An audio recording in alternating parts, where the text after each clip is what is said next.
Merlin engines, but the vehicle is still moving really fast. It causes it to fly through Merlin's exhaust gases, also known as the rocket's plume, and that'll deposit a layer of soot on the vehicle, which is why our flight-proven vehicles for SpaceX look the way they do. And that soot comes off the carbon-based fuel that Falcon 9 uses with each flight as the soot builds up over time.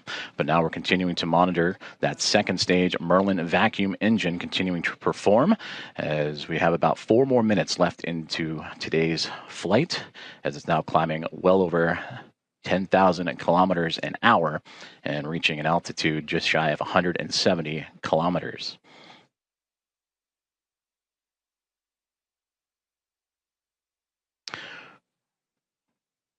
And as you can see on the timeline, we're coming up quickly, about 50-ish seconds away from the entry burn of that first stage booster. You can see the telemetry of that first stage, the speed and altitude as it continues to make its way back towards the Florida coast. But for now, we'll keep our eyes on that second stage Merlin vacuum engine continuing to power the Dragon cargo spacecraft, flying for its 3rd time, delivering a key cargo and supplies to the International Space Station.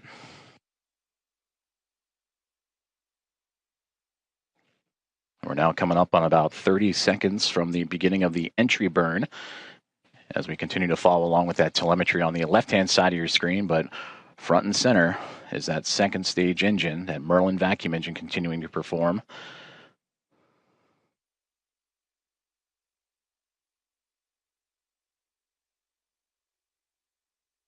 Stage 1 FTS has saved.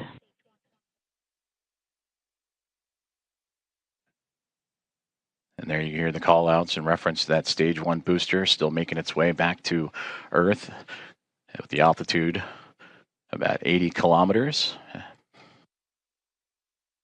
Stage 2 continuing to perform, now over 15,000 kilometers an hour at an altitude of 195 kilometers above Earth.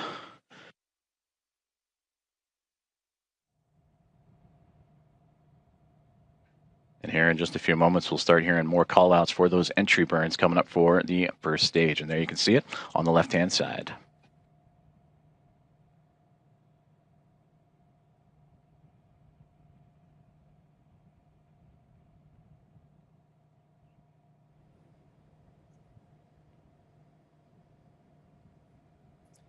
And there we've got entry burn shutdown on the Falcon 9 first stage. Both vehicles remain on nominal trajectories.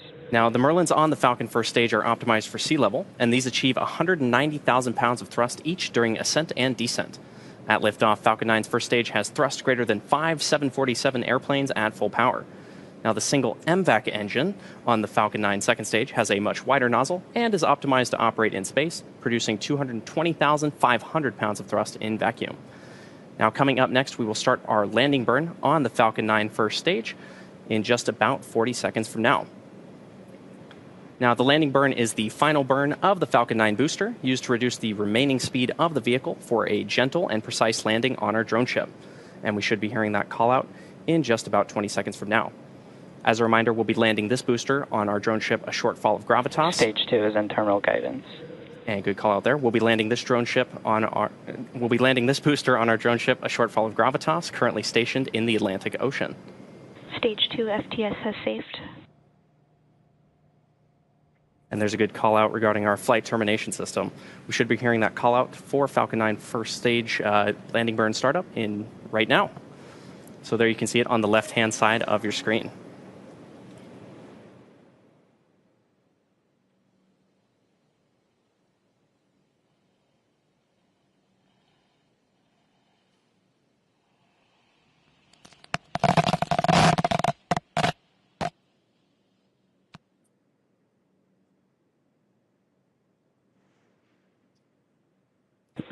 MVAC shutdown.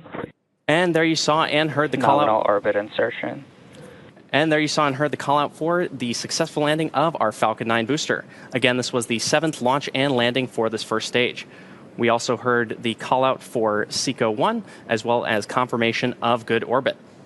Now, the Stage 2 vehicle is coasting with Dragon attached, and we're about a minute away from spacecraft separation, set for, or just a few moments from now, actually, at the T+9 minute and 37 second mark. And we've got a great view of that MVAC engine on the Falcon 9 second stage.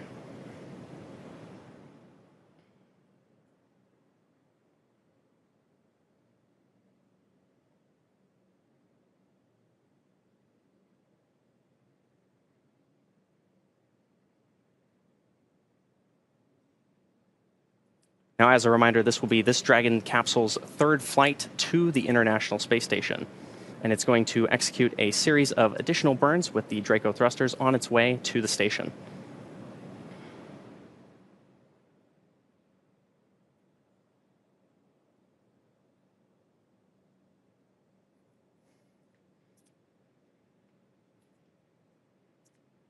If you're just joining us, just to recap today's mission so far, we had an on-time liftoff at 2:45 a.m. Eastern Time, and everything has proceeded nominally up to this point. At about 2.5 minutes into flight, we saw separation of the first and second stages. That was followed by the successful landing of Falcon 9's first stage on our drone ship, a short fall of gravitas in the Atlantic Ocean. Now, as a reminder, this was the 7th launch and landing for this booster. At about T plus 8 minutes and 30 seconds, we had a successful second engine cutoff, or SECO-1, and that was followed by confirmation of good orbital insertion. And now we're just waiting for Dragon separation from the Falcon 9 second stage. After that will be the nose cone deployment on Dragon.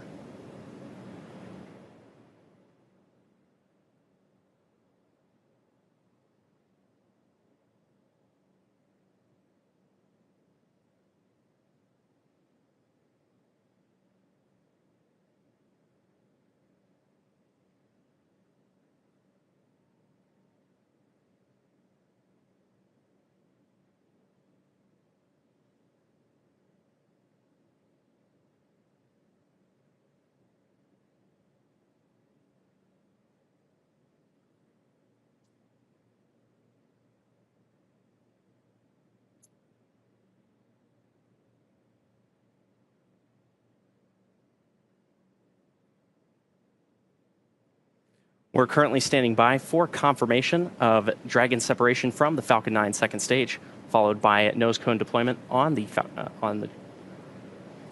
and we have confirmed separation of the Dragon capsule from the Falcon 9 second stage. So I'm now going to be handing you over to Joseph at NASA JSC to talk us through nose cone deployment of the Dragon capsule. Joseph? Thank you very much, Zach. It was great to work with you and the SpaceX team once again. And as you mentioned, we're continuing to monitor the nose cone to be deployed as the hooks holding the nose cone at the tip of the spacecraft are in motion.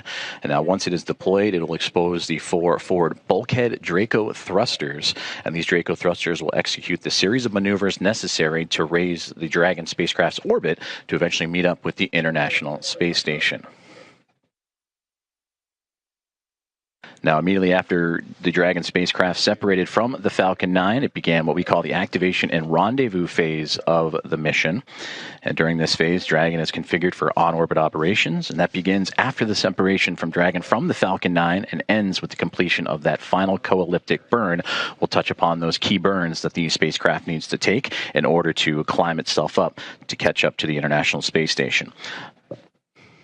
Now, Dragon's initial orbit today is 190 kilometers by 210 kilometers, and those numbers represent the perigee and apogee of the orbit, or the lowest and highest points over the Earth. That means the orbit for Dragon isn't a perfect circle, but more of a very slight ellipse. Now, over the next several hours after this liftoff, Dragon will execute a series of burns, which will gradually raise its orbit to align more closely to that of the International Space Station. After a successful on-time liftoff and Stage 1 and Stage 2 separation and Dragon separation, now monitoring the progress of the nose cone to open up and again expose those forward bulkhead Draco thrusters that are needed for these major burns that the Dragon spacecraft will need to catch up to the International Space Station. Now, taking a look inside the control rooms. On the left-hand side, you can see SpaceX Mission Control in Hawthorne, California, where you, Zach, were positioned, and that oversaw today's launch and will continue to monitor Dragon on its journey to the International Space Station over the next day. And the teams you see on the right-hand side, they're here with me in Houston, the International Space Station Flight Control Room, as the teams are monitoring the orbiting complex and, of course, all the operations jointly with Hawthorne and the flight controllers there. Now, joint operations between the two teams, between SpaceX and NASA here in Houston, that'll come a little bit closer to when Dragon is in its final approach phase and about 2 hours or so prior to docking to the International Space Station. And these teams are waiting for that nose cone to again deploy, as we'll monitor the opening of that nose cone and the forward bulkhead Draco thrusters required to help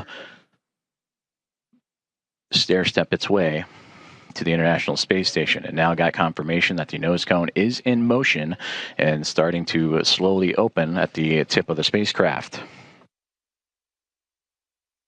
So with that, we'll continue to monitor and follow along with the progress of the nose cone and Dragon overall as it gets ready for those 5 major burns required to raise its orbit and catch up to the International Space Station ahead of docking. And speaking of docking, that'll take place on Monday, tomorrow, August 25th.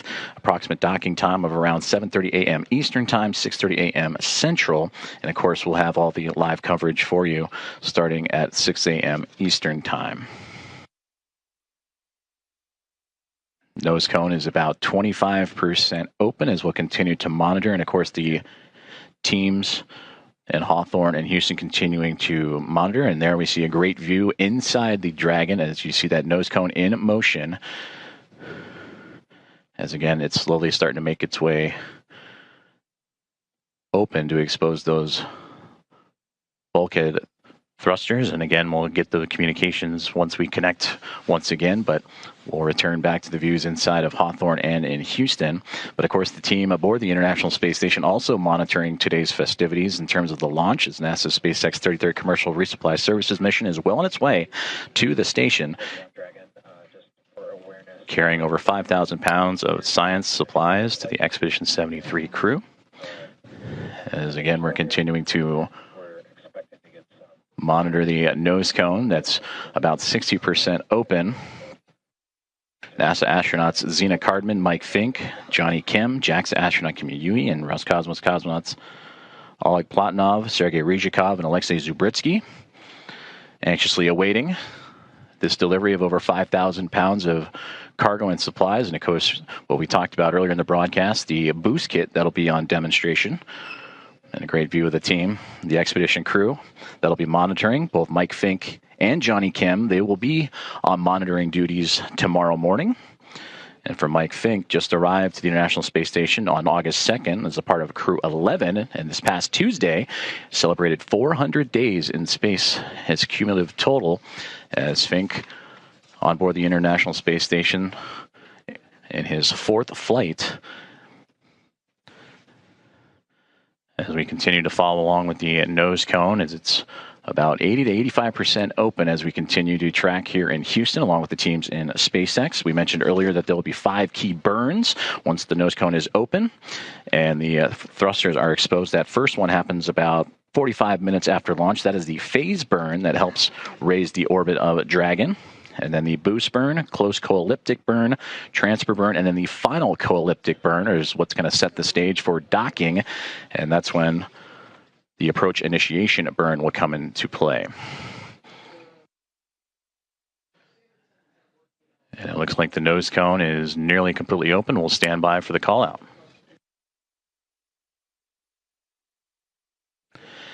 And there you heard it as the nose cone has opened, and you see a great view of the curvature of the Earth as the cargo Dragon spacecraft now well on its way to the International Space Station.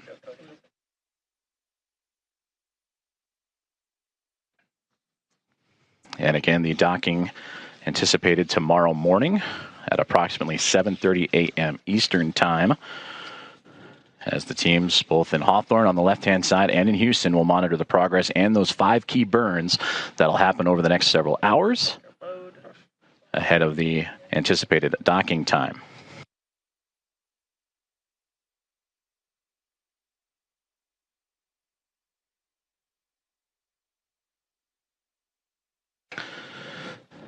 Now that we have confirmation that the nose cone is deployed and Dragon is ready for those phasing burns to the International Space Station with a successful orbital insertion and launch today, I'm now joined on console here in Houston's Mission Control in the International Space Station Flight Control Room by Bill Spetch, the International Space Station Operations Integrations Manager. Bill, thank you so much for joining us. Yeah, good to be here. We discussed key components and objectives for this mission for NASA's SpaceX's 33rd CRS Commercial Resupply Services mission, and one of those keys is the boost kit that is on board the Dragon and in the trunk. Can you explain how this system works and what advantages it offers compared to the traditional reboosts that the International Space Station participates in?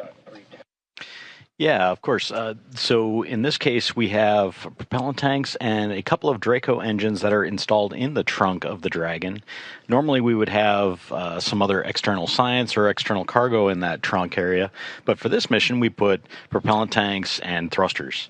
And what that allows us to do is, once it gets to space station, we'll be able to raise the orbit of the space station using these two thrusters that are in the back.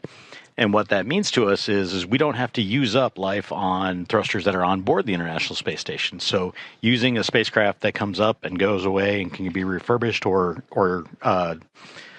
flown anew, you get an advantage of not using the hardware that stays on the International Space Station, as we've been flying for a very long time, as you know.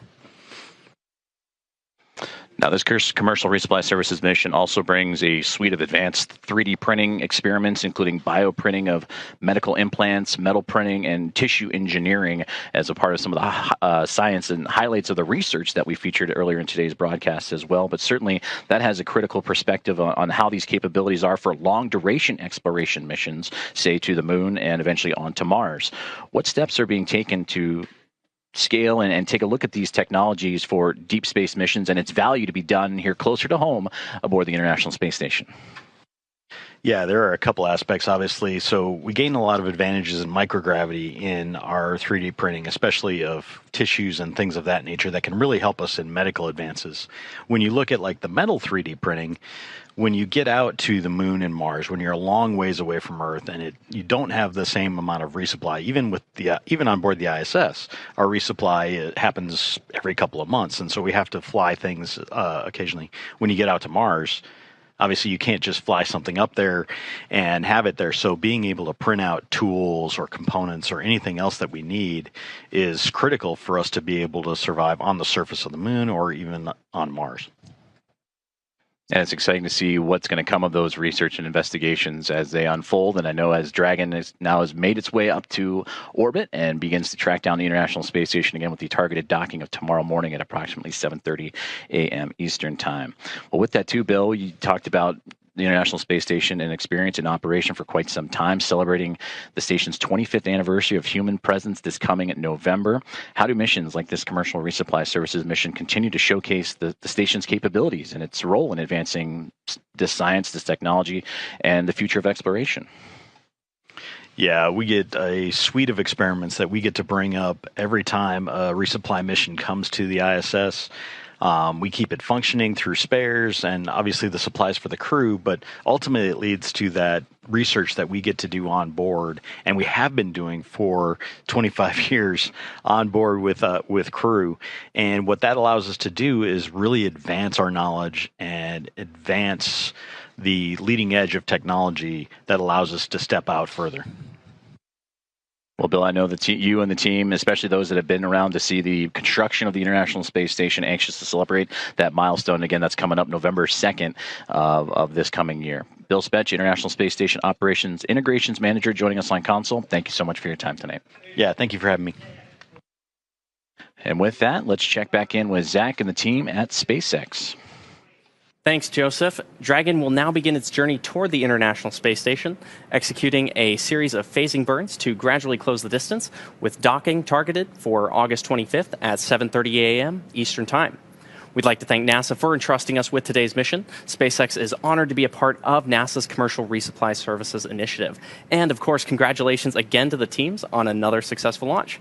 Now, to stay up to date with all of our upcoming missions, be sure to check out spacex.com/launches for schedules and follow @SpaceX on X.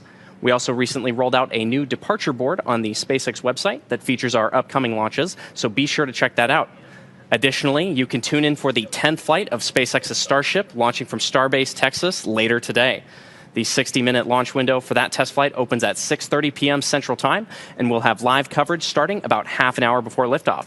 So that'll do it for me here at SpaceX. Thank you much for tuning in. Back to you, Joseph.